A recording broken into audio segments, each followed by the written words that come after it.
Alright, I got this Viola bow from Amazon.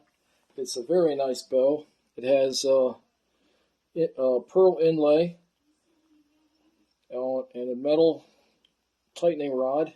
It's horsehair, fiberglass. I got the round, not the hexagon barrel for the shaft. It has a really good sound. I'm not as practiced up as most people, but it has a... I got it for a violin.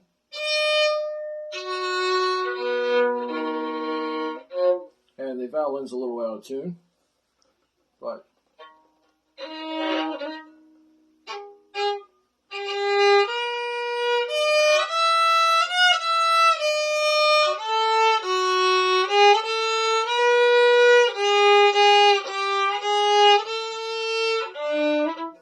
anyhow, you get the drift. So that's a good deal.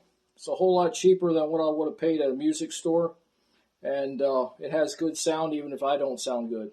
All right?